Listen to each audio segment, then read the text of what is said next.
ద్వితీయోపదేశకాండం 4వ అధ్యాయము 4వ వచనం. దేవుడైన యెహోవాను హత్తుకొనిన మీరందరూ నేటి వరకు సజీవులై ఉన్నారు. చాలు.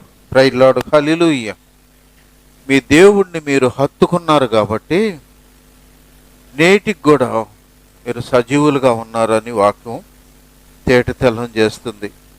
ప్రతి దేవుని బిడ్డలారా, హత్తుకోవటం అంటే ప్రభు మీద ఆధారపడటం, ఆయన మీద ఆనుకోవటం, ప్రతి విషయంలో ఆయన వైపు చూడటం, ఆయన చెప్పిన దాన్ని వినటం, చెప్పినట్లుగా చేయటం, లోబట్టం, ఇవన్నీ కూడా హత్తుకోవటం కిందనే వస్తుంది.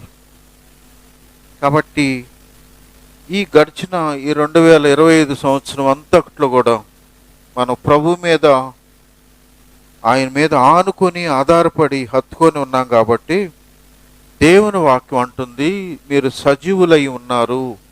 దేవుని స్తోత్రం. హల్లెలూయా.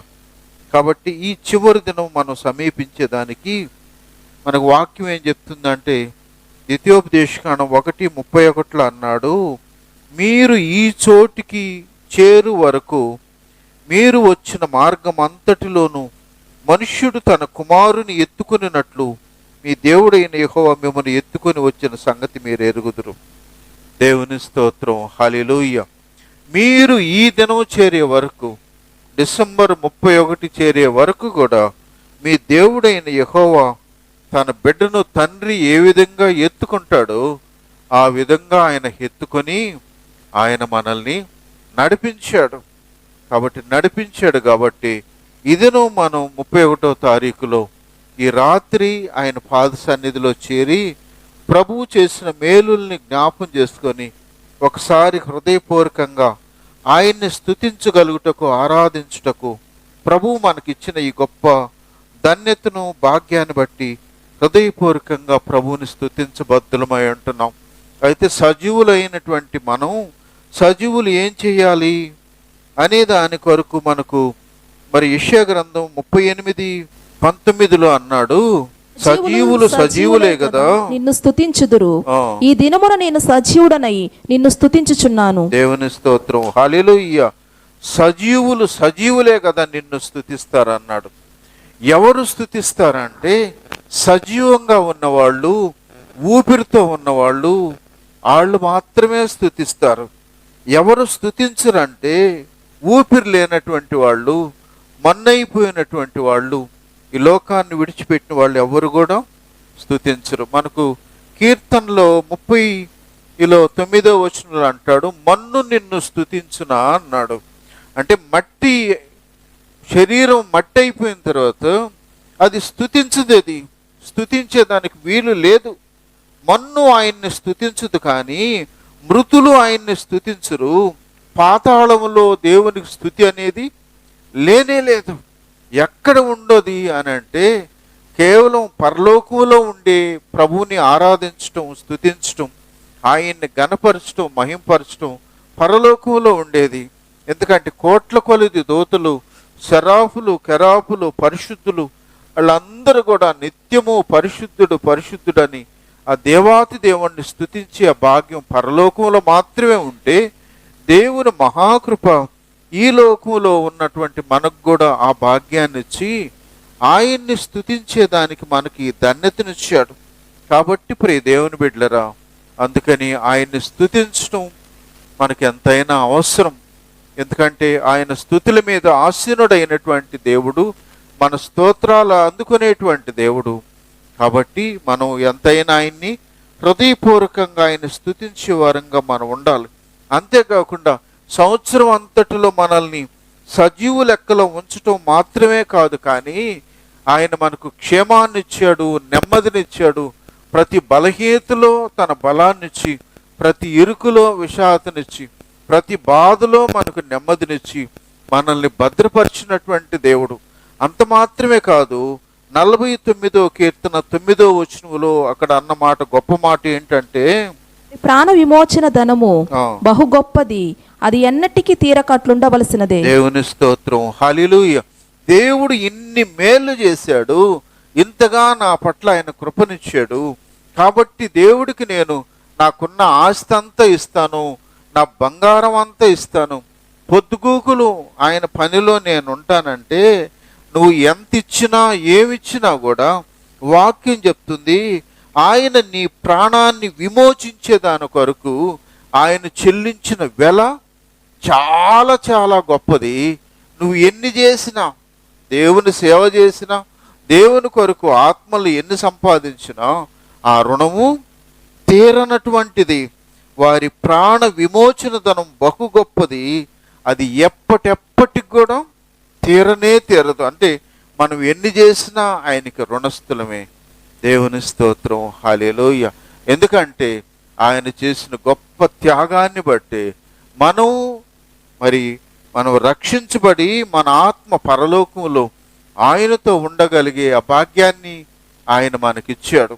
కాబట్టి ప్రియ దేవుని బిడ్డలారా, ఆయనకి మనం ఎల్లప్పటికీ ఎన్నటికీ మనం రుణస్థులుగానే ఉంటాం అనేది ఈ వాక్యం మనకు తేటతెల్లం చేస్తుంది. అందుకనే భక్తుడైనటువంటి దావీదు 116వ కీర్తన 12వ వచనములో ఆయన అన్న మాట,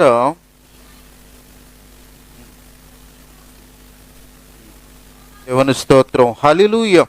అక్కడ భక్తుడు అంటాడు, ఆయన నాకు చేసిన ఉపకారాలన్నిటికీ నేను ఆయనకి ఏం చెల్లిస్తాను? ఆయన నాములో నేను ప్రార్థన చేస్తాను, ఆయనకి నా మొక్కుబళ్ళు చెల్లిస్తానని భక్తుడు అంటాడు. ఒక పాట రాసినటువంటి భక్తుడు కూడా ఆయన్ని ఏమంటాడంటే, అందుకే అన్నాడు, విరిగి నలిగిన బలియాగముగను నా హృదయమర్పింతును, విరిగి నలిగిన బలియాగముగను నా హృదయమర్పింతును, రక్షణ పాత్రను చేబూని నిత్యము నిన్ను వెంబడించెదను, రక్షణ పాత్రను చేబూని నిత్యము నిన్ను వెంబడించెదను,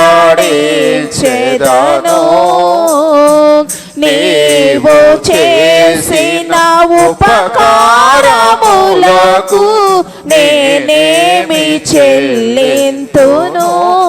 హల్లెలూయా.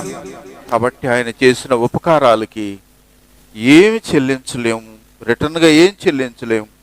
అందుకనే నా హృదయాన్ని నీకు అర్పిస్తాను ప్రభా. ఎందుకంటే ఆయన భక్తుడు రాసిన పాట అంతా కూడా, వేలాది నదులంత విస్తార తైలం ఇచ్చిన, నా కడుపును బిడ్డిన బిడ్డను నీకు ఇచ్చినా కూడా నీ రుణం తీరనటువంటిది. కాబట్టి నేను నా హృదయాన్ని నీకు అప్పగించుకుంటానని భక్తుడు అక్కడ అద్భుతమైనటువంటి పాట రాశాడు. కాబట్టి ప్రియ దేవుని బిడ్డలారా, రక్షించబడినటువంటి ప్రతి ఒక్కరూ, ప్రభువుని ఎరిగి ఆయనలో ఎదుగుతున్నటువంటి ప్రతి ఒక్కరు కూడా ప్రభువుకి మనం ఏం చేసినప్పటికీ ఆయన రుణస్థులం అనే సత్యాన్ని మనం ఎన్నడూ మర్చిపోనటువంటిది. ఈ సత్యాన్ని మనం జ్ఞాపం చేసుకోవాలి. ఇంకొక మాట, విలాప వాక్యాలు 3:22లో, యెహోవా కృపగలవాడు, ఆయన వాత్సల్యత ఎడతెగక నిలుచున్నది గనుక మనము నిర్మూలము కాకున్న వారము, అనుదినము నూతనముగా ఆయనకు వాత్సల్యత పుట్టుచున్నది. దేవుని స్తోత్రం, హల్లెలూయా. ఆయన వాత్సల్యత మన పట్ల ఎడతెగకుండా ఉంది, అందుకే మనం నిర్మూలం కాల. అంతేకాకుండా అనుదినము మన పట్ల ఆయనకు వాత్సల్యత పుట్టుతుంది కాబట్టి మనం నిర్మూలము కాలేదు అని వాక్యం తేటతెల్లం చేస్తుంది. ప్రియ దేవుని బిడ్డలారా, దేవుని ఉచితమైన కృప మనల్ని ఇంకా సజీవంగా నిలవబెట్టింది. ఒకసారి మనం లోకాసు వార్త 13వ అధ్యాయానికి మనం వచ్చినట్లయితే అక్కడ మొదటి వచనం నుంచి గమనిస్తే, పిలాతు గలిలయులైన కొందరి రక్తము వారి బలులతో కలిపి ఉండెను. ఆ కాలమున అక్కడనున్న కొందరు ఆ సంగతి యేసుతో చెప్పగా ఆయన వారితో ఇట్లనెను, ఈ గలిలయులు అట్టి హింసలు పొందినందున వారు గలిలయులందరికంటే పాపులని మీరు తలంచుచున్నారా? కారని మీతో చెప్పుచున్నాను. మీరు మారు మనసు పొందని ఎడల మీరందరూ అలాగే నశింతురు. మరియు సిలోయములోని గోపురము పడి చచ్చిన ఆ 18 మంది యెరూషలేములో కాపురమున్న వారందరికంటే అపరాధులని తలంచుచున్నారా? కారని మీతో చెప్పుచున్నాను. మీరు మారు మనసు పొందని ఎడల మీరందరూ అలాగే నశింతురు. చాలు. Praise lord. హల్లెలూయా. ప్రియ దేవుని బిడ్డలారా, ఇక్కడ వాక్యం మనకి ఏం చెప్తుందంటే, ఆ కాలంలో గలిలయులు భయంకరమైన హింసలు పొందారు.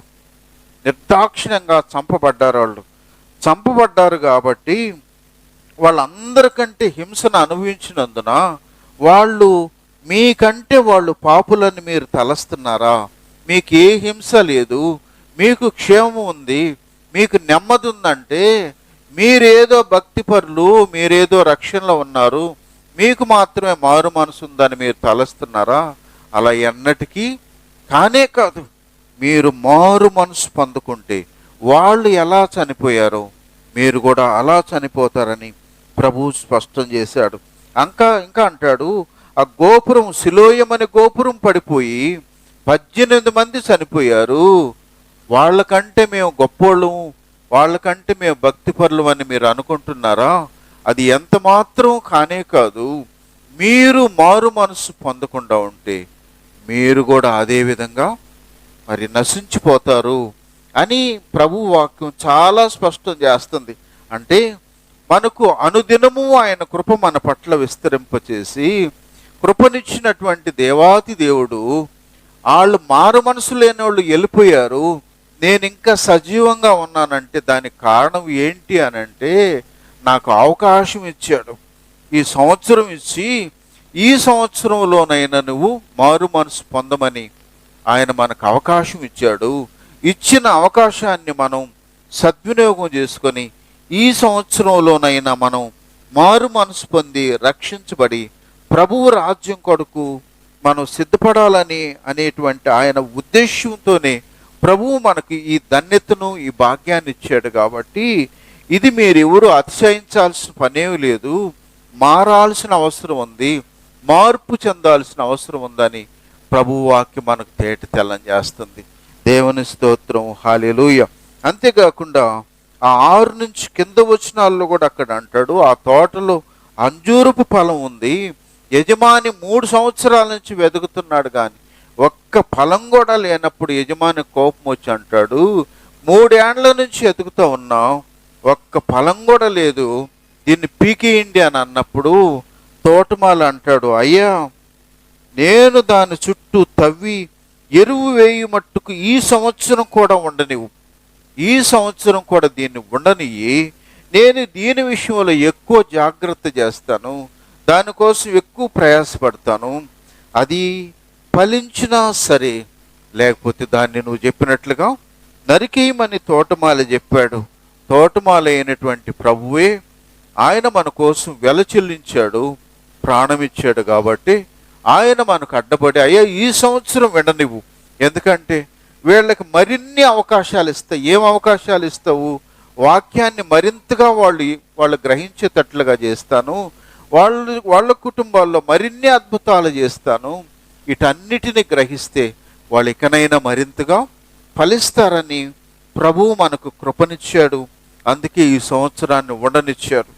ఇచ్చిన అవకాశాన్ని మనం సద్వినియోగపరుచుకొని ఈ సంవత్సరంలోనైనా ప్రభువు ఆశించినటువంటి రీతిలో మనలో మారు మనసు కలిగి ప్రభువు రాకడ కొరకు మనం సిద్ధపడేవాళ్ళుగా ఉండాలని ప్రభువు ఇష్టపడుతున్నాడు.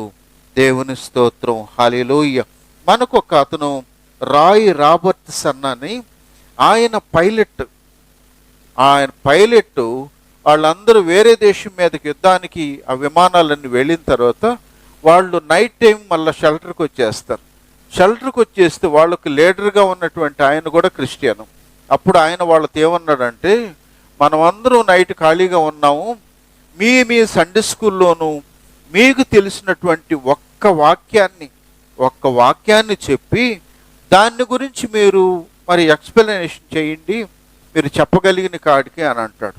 తర్వాత ఒక్కొక్కరు లేచి 15 మందిలో ఒక్కొక్కరు లేచి ఆ వాక్యాన్ని ఒక వాక్యం చెప్పేది 2 మాటలు చెప్పి అందరూ కూర్చుంటా ఉంటే ఈ రాయ్ రాబర్ట్స్ అన్నటువంటి ఆయనకి ఆలోచిస్తే ఒక్కటి గుర్తొచ్చింది, దేవుడు లోకమును ఎంతో ప్రేమించను అనే ఈ మాట చెప్పి ఇప్పుడు ఏదో చెప్దామని అనుకున్నాడు.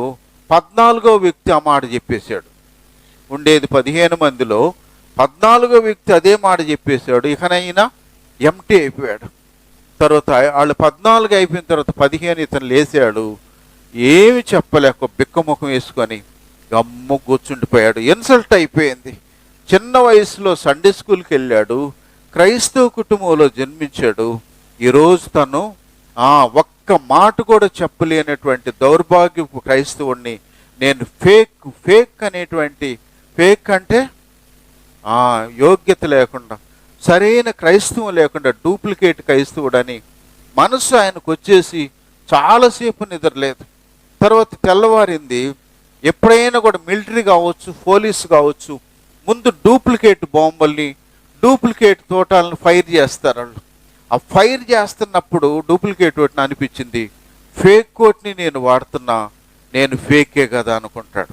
ఏమంట, ఫేక్ బాంబుల్ని నేను వేస్తున్నాను, ఎందుకంటే నేను కూడా ఫేకే కదా, నాలో కూడా పరిపూర్ణ క్రైస్తవం లేనే లేదు కదా అని మనసుకు వచ్చేసి తర్వాత ఆయన రిజైన్ చేసేసిపోయి తర్వాత బైబిల్ గురించి మరీ ఎక్కువగా ఆయన దాంట్లో ఎదిగి ఒక దేశానికి మిషనరీగా వెళ్ళిపోతాడు. బైబిల్కి ఆయన ఒక బైబిల్ ఇన్స్టిట్యూట్ని స్థాపిస్తాడు ఆయన.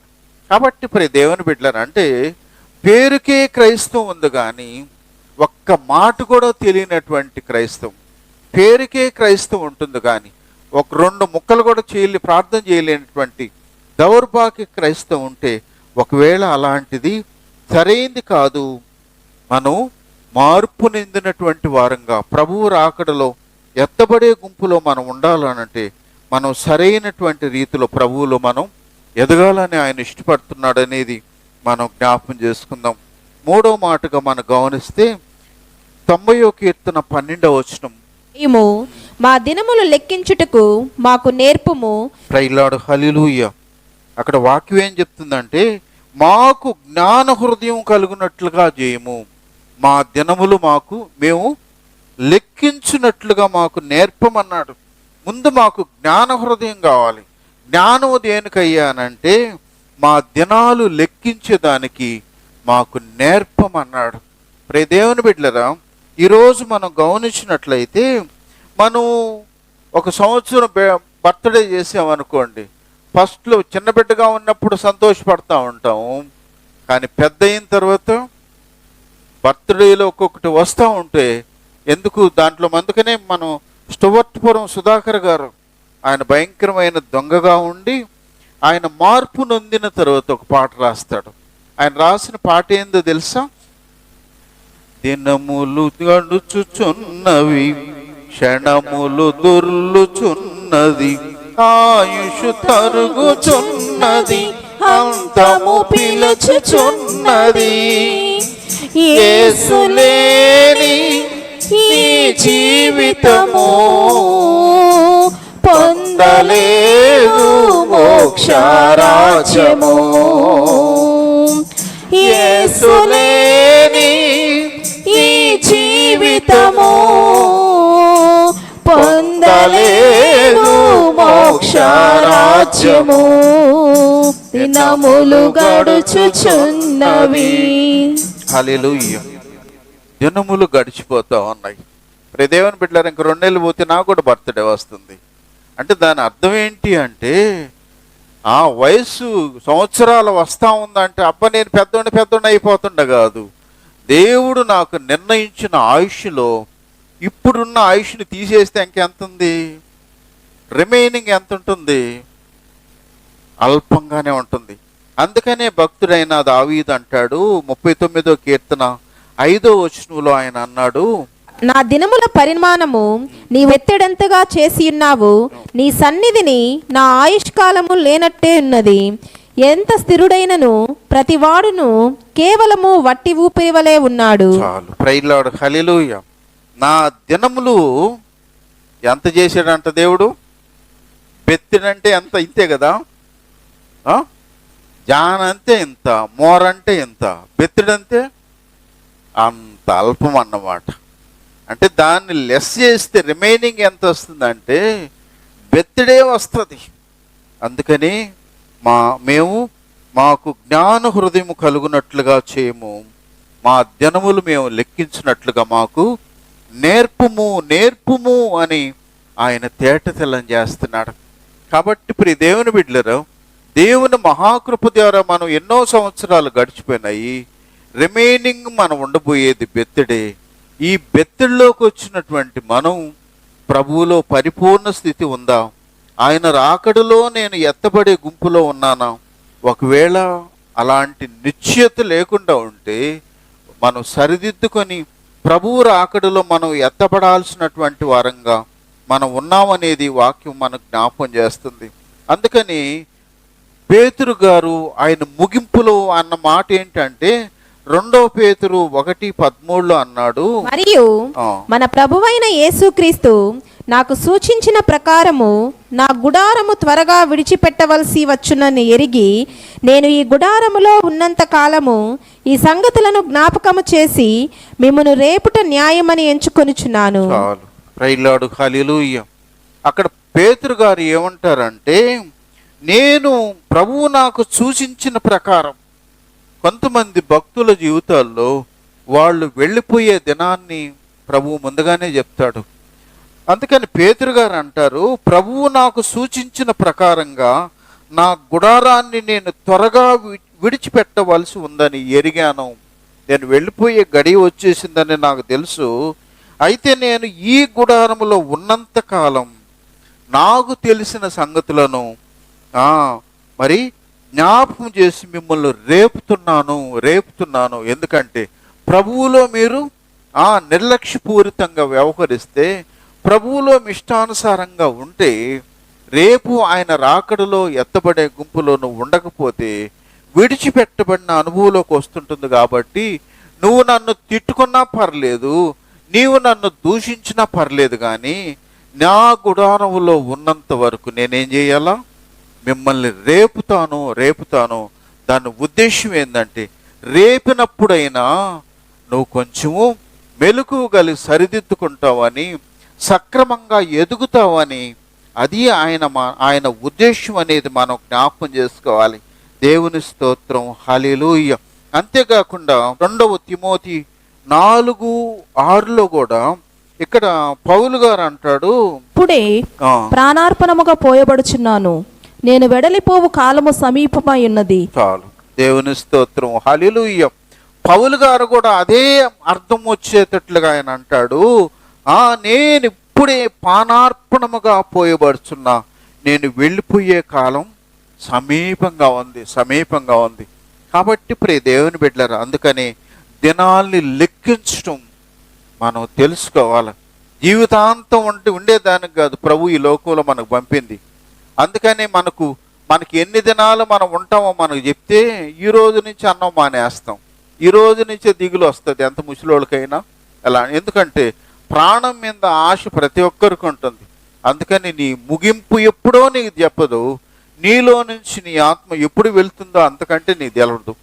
అయితే ప్రియ దేవుని బిడ్డలారా, ఖచ్చితంగా పుట్టిన ప్రతి ఒక్కడు గిట్టడం అనేది వాస్తవం. కాబట్టి వాస్తవం అయినప్పుడు ఈ లోకం శాశ్వతం కాదన్నప్పుడు, ఈ లోకంలో ఉన్నప్పుడే ప్రభు ఇచ్చిన ఈ రక్షణ పొందుకొని ప్రభువు రాకడ కొరకు మనం సిద్ధపడి ఆయనలో నమ్మకంగా ఉండటం అనేది మనకు ఎంతైనా ప్రయోజనకరం, మనకి ఎంతైనది మేలు చేస్తుంది.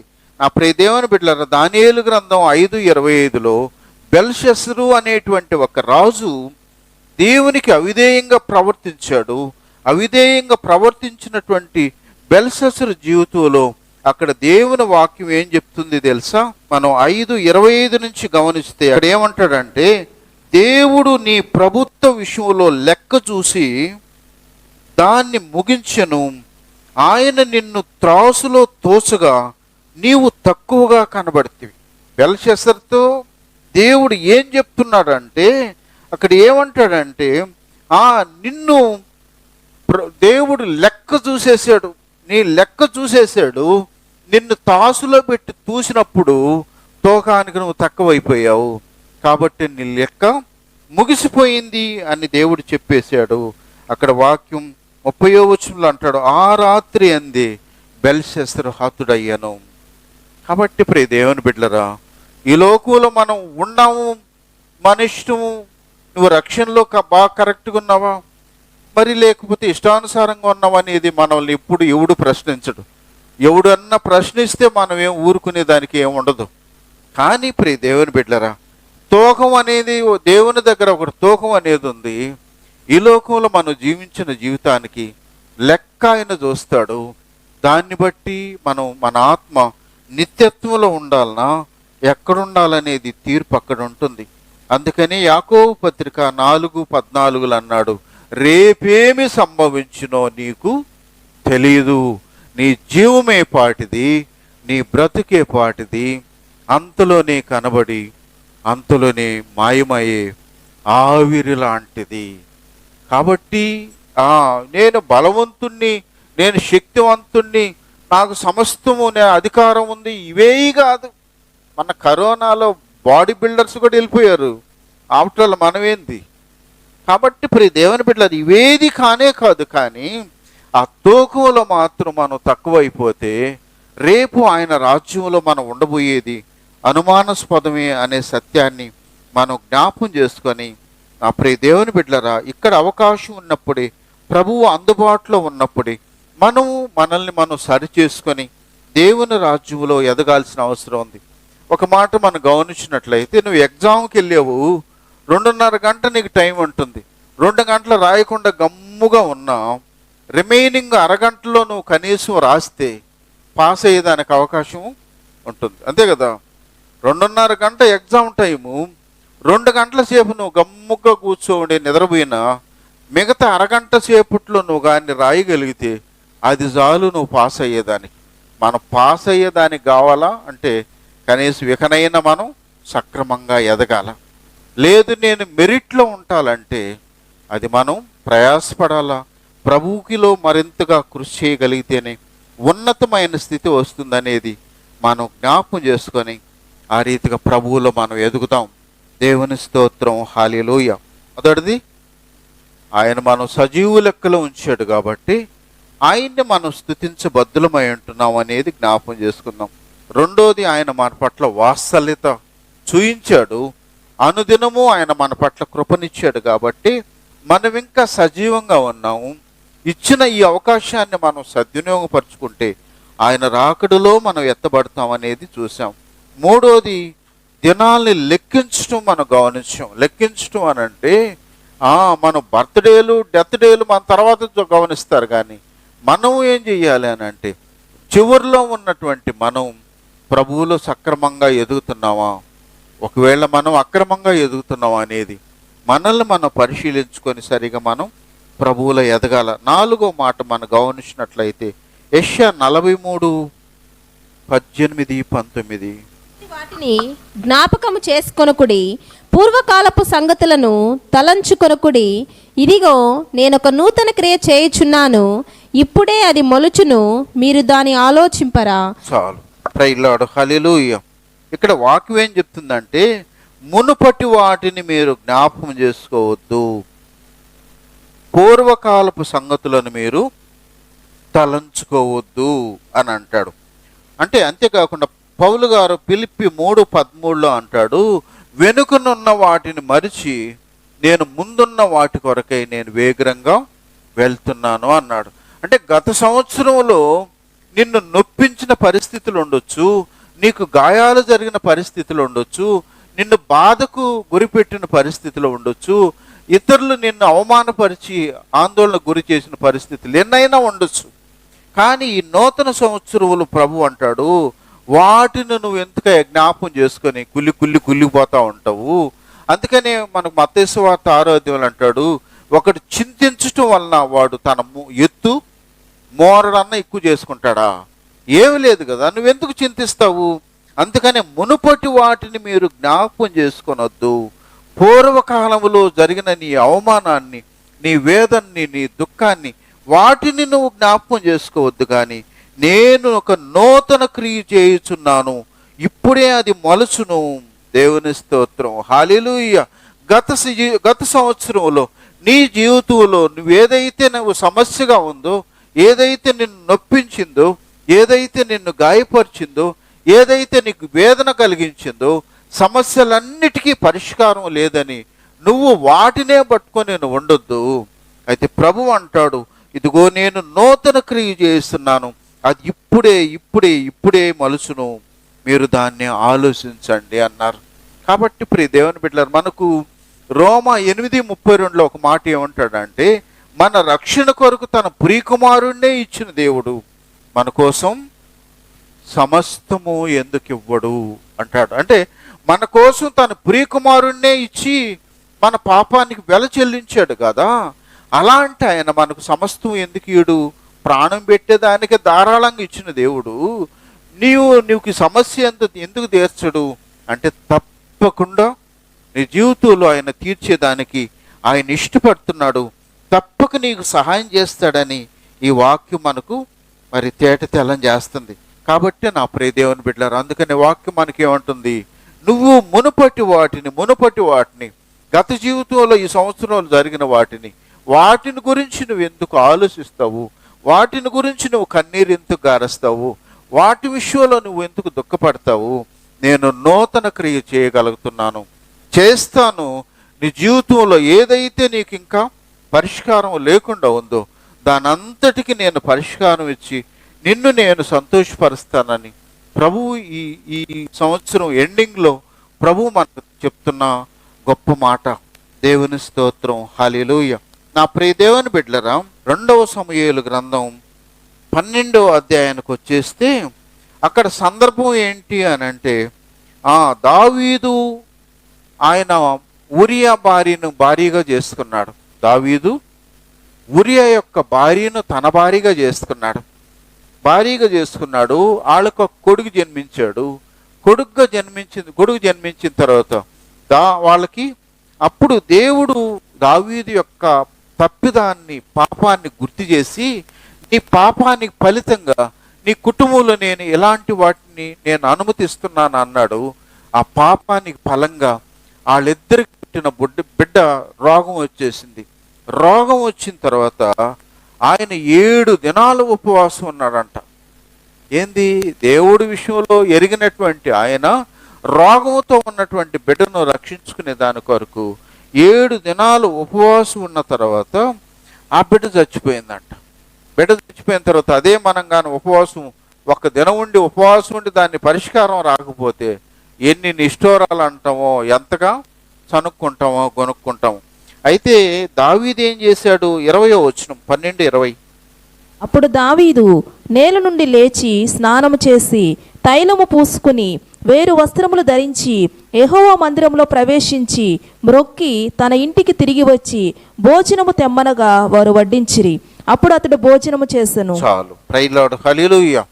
ప్రియ దేవుని బిడ్డలారా, ఇక్కడ మనం గమనించినట్లయితే దావీదు 7 దినాలు ఉపవాసం ఉన్నాడు. మరి 7వ దినం బిడ్డ చనిపోయాడు. బిడ్డ చనిపోయిన తర్వాత అప్పుడు ఆయన ఏం చేశాడనంటే, వాళ్ళు సేవకులు మరి ఆ సైగలు చేసుకుంటా ఉన్నారు. ఆయన గ్రహించేశాడు, ఏంది సైగలు, ఏమన్నా చచ్చిపోయేవాడు అంటే అవునా అంటాడు. అట్టయితే సరేనని చెప్పి అప్పుడు లేచి స్నానం చేసి తైలం పూసుకొని వేరే బట్టలు ధరించుకొని మందిరంలోకి వచ్చి మొక్కి అప్పుడు ఇంటికి వెళ్ళి భోజనం చేస్తుంటాడు. దేవుని స్తోత్రం, హల్లెలూయా. 7 దినాలు ఉపవాసం ఉండి తను చేసినటువంటి ప్రయత్నం ఏది సక్సెస్ కాకుండా అంత ఫెయిల్యూర్ అయిపోయినప్పుడు సహజంగా ఏం దేవుడు నా ప్రార్థన వినలేదు, నాకు జవాబు ఇవ్వలేదు, నా పరిస్థితిలో ఏమాత్రం కూడా ఫలం లేకుండా ఉందని కుంగిపోయేటువంటి అనుభవాలు ఉంటాయి. కానీ ఆయన ఏం చేశాడు? మరి గతం అయిపోయింది. అందుకని ఆయన అన్న గొప్ప మాట ఏంటంటే, ఆ బిడ్డ మరి ఏడు నుంచి వెళ్ళిపోయాడు. ఆడున్నాడు, పరలోకంలో ఉన్నాడు. నేను కూడా ఒకనప్పుడు నేను కూడా అడగబోవాల్సిందే, కానీ వాడు మళ్ళీ వీళ్ళకి రాడు అని చెప్తున్నాడు.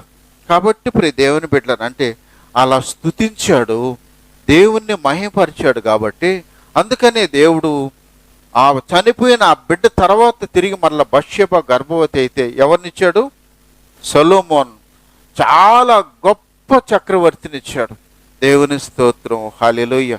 అంటే అప్పటికప్పుడు 7 దినాల ఉపవాసం వ్యర్థమైపోయింది, ఏమాత్రం ఫలితం లేకుండా పోయిందని అనిపించవచ్చు. కానీ ఆయన నష్టమైన తర్వాత కూడా దేవుణ్ణి స్తుతించాడు. కాబట్టి అందుకని తిరిగి వాళ్ళకి చాలా చాలా మేధావైనటువంటి ఒక కొడుకునిచ్చి గొప్ప చక్రవర్తిగా ప్రపంచంలో ఇప్పటికీ ఆయన అంత జ్ఞానవంతుడు కానీ, ఆయన అంత మేధావి కానీ, ఆయన అంత ధనవంతుడాడు మరొకడు లేడు అనే రీతిలో ఆయన పిలువబడ్డాడు. దేవుని స్తోత్రం, హల్లెలూయా. కాబట్టి నా ప్రియ దేవుని బిడ్డలరా, మరి అంటే స్తుతించటం, నష్టం వచ్చినా కూడా స్తుతించటం. మరి ఇంకొకరిని కూడా మనం జ్ఞాపకం చేసుకుంటే యోబు 1:21 మనం గమనించినట్లయితే 21 వచనం వచ్చే ముందు మనం గమనిస్తే యోబు జీవితంలో అన్ని నష్టం అయిపోయింది. అన్నీ అంటే పాడి, పంట, పశువులు అన్నీ కూడా శత్రువులు అన్ని దోచుకున్నారు, అన్నిటినీ చంపేశారు. తనకున్న ధనవంతుడైన ప్రాపర్టీ అంత గొప్పది, అన్నిటినీ శత్రువులు చంపేశారు, నాశనం చేసేశారు. చివరకు తన 10 మంది బిడ్డలు అందరూ ఒకే దినం చనిపోయారు. ఒకే దినం చనిపోతే అప్పుడే దేవుని బిడ్డలారా గుందులు బాదుకొని దేవుడి మీద ఎన్ని నిష్ఠూరాలు. మన ఊర్లో కూడా హామీ బిడ్డ సీరియస్గా ఉన్నప్పుడు తర్వాత ప్రార్థన చేసాము. వాళ్ళు చెన్నైకి హాస్పిటల్కి వెళ్ళాడు. వెళ్ళిన తర్వాత అక్కడ బాగున్న తర్వాత నేను చెప్పాను, దేవుడు సహాయం చేశాడు కదా, మీరు కృతజ్ఞత కూడికి పెట్టుకోండి అని అన్నా. సరేలే అనేది గమ్ముగా అయిపోతే నేను కూడా గమ్ముగా అయిపోయా.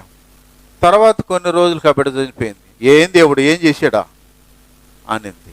అంటే ఆఫ్టర్ ఆల్ కృతజ్ఞత కూడికి పెట్టుకునే దానికి ఏమో నీకు మనసు రాదు. అన్ని దేవుడి నుంచి నీకు అన్ని ఉచితంగానే కావాలా? మరి దేవుడు ఏం చేశాడు? నువ్వేం చేసావు ఆయన కోసమా? ఆయన కోసం నువ్వేం చేసావు? నువ్వేం చేస్తే అందుకని మనకు యోబు గ్రంథంలో అంటాడు, నేను తిరిగి ఇయ్యవలసి ఉండునట్లు ఎవడైనా నాకేమన్నా ఇచ్చిపెట్టాడా? ఏం పెద్ద దబా ఇచ్చి అడుగుతున్నావు అంటున్నాడు దేవుడు. అంటే నువ్వేదో నాకు ఇచ్చిపెట్టి నువ్వెందుకు నాకు ఎటు చేసావు అని అడిగినట్టుందే. మీరు మనం ముందే చెప్పుకున్నాం కదా, మనం ఆయన చేసిన మేలులకి ఆయన రుణము ఎప్పటికి కూడా తీరదు కదా. అట్టేటప్పుడు నువ్వు నోరు తెచ్చేదానికి అవకాశం లేదు.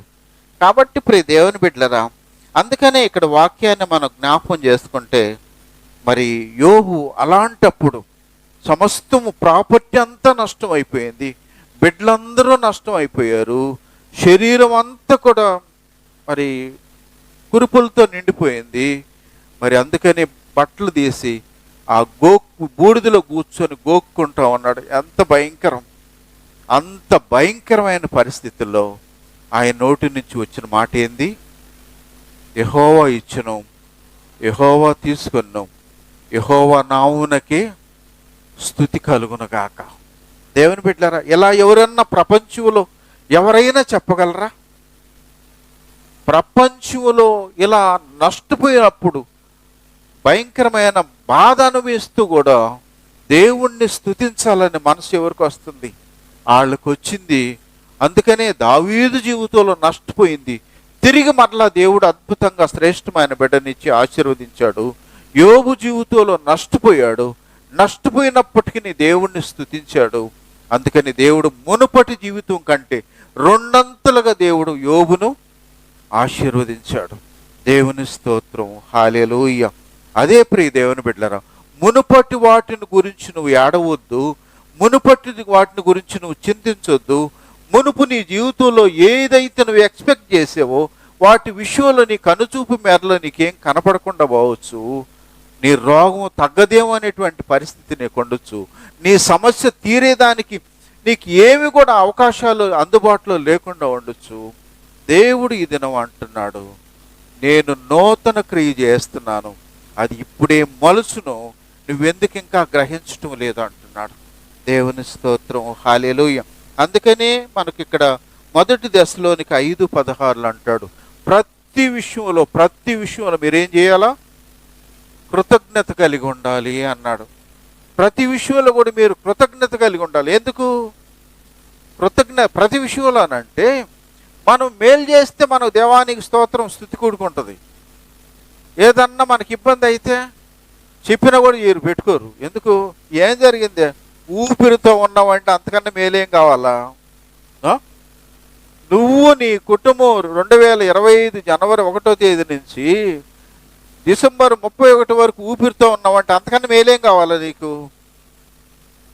కాబట్టి ప్రియ దేవుని బిడ్డలారా, అందుకనే వాక్యం అంటుంది, ప్రతి ప్రతి విషయంలో నువ్వేం చేయాలి? కృతజ్ఞత కలిగి ఉండమన్నాడు. అమెరికా లాంటి దేశాల్లో ఫెయిల్ అయినా స్తుతి కూడుకుంటుంది, పాస్ అయినా కూడా స్తుతి కూడుకుంటుంది. ఫెయిల్ అయితే మనం అసలు పెట్టబోయి ఒకవేళ ఫెయిల్ అయిందని అంటే అసలు ఉండదు కదా అది. అదే మనకు వాళ్ళకి తేడా. దేవుని స్తోత్రం, హల్లెలూయా. చివరిగా 2 నిమిషాల్లో మనం గత సంవత్సరం అంతట్లో కూడా 2025 సంవత్సరాలు మనం పరిశీలన చేసుకుంటే ఇప్పుడు దేవుని బిడ్డలారు ఎన్ని సండేస్? 52 ఆదివారాలు 2025లో వచ్చినాయి. ఎన్ని ఆదివారాలు వచ్చున్నాం? 52 ఆదివారాల్లో ఎన్ని ఆదివారాలు మనం వచ్చాము, ఎన్ని ఆదివారాలు నిర్లక్ష్యం చేసాము. ఒకవేళ అయ్యా నాకు జిల్లా కలెక్టర్ని, నాకు నీలాగా రిటైర్డ్ ఇంట్లో లేను అంటావా? చెప్పండి. మరీ అంత నీవు ఇబ్బంది అయిన పరిస్థితి అయితే దేవుడు కూడా ఓకే అంటాడు. 52 వారాల్లో ఎన్ని వారాలు దేవుని సన్నిధికి వచ్చావు? దాన్ని బట్టి నీవు దేవునికి ఎంత విధేయుడివి, ఎంత విధేయురాలవో అర్థమైపోతుంది. 52 ఫ్రైడేస్లో శుక్రవారాలు కూడా ప్రార్థన జరిగినాయి కదా.